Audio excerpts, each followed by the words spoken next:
క్రైస్తవుడు అంటే మారు మనసు అనుభవము ఉన్నవాడు. మారు మనసుతో రక్షణ, రక్షణ ద్వారా దేవుని రాజ్యం. రక్షణ లేదా నూతన జన్మ అనుభవము లేదా క్రైస్తవుడు అంటే మారు మనసు పొంది పాప క్షమాపణలోనికి వచ్చిన తరువాత బాప్తిస్మము తీసుకుని తద్వారా పరిశుద్ధాత్మను వరముగా పొందిన వాడే క్రైస్తవుడు లేదా రక్షింపబడినవాడు లేదా నూతన జన్మ అనుభవం గలవాడు. పరిశుద్ధాత్మను కలిగి ఉండుట చేత అతడు ఆత్మ సంబంధి. మారు మనసులోనికి ఒక వ్యక్తి రావాలంటే దైవ చిత్తానుసారమైన దుఃఖ అనుభవము కలిగి ఉండవలసిందే. ఈ దైవ చిత్తానుసారమైన దుఃఖములోనికి రావాలంటే త్రిత్వమైన దేవుని కార్యము జరగవలసిందే. అంటే ఒకటి, తండ్రి అయిన దేవుని ఏర్పాటులో ఉండాలి.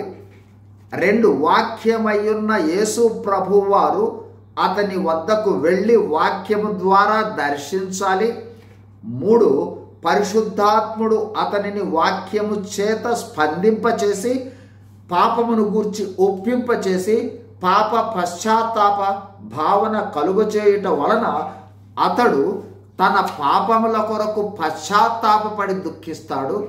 తను పొందబోవు శిక్షకు స్పందిస్తూ ఆ శిక్ష యావత్తు కల్వరి శిలువలో యేసుక్రీస్తు ప్రభువారు పొందిన ఆ ప్రేమా దృశ్యాన్ని చూచి స్పందించి దుఃఖిస్తాడు.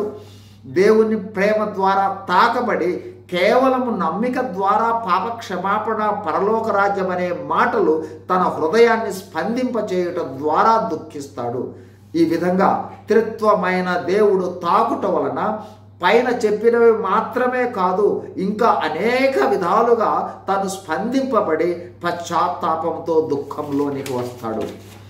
ఈ విధంగా తన పాత పాప జీవితం నుండి వెనుదిరిగి దేవుని వైపు తిరుగుటయే మారు మనసు.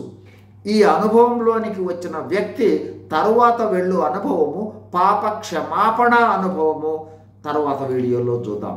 God bless you. Thank you.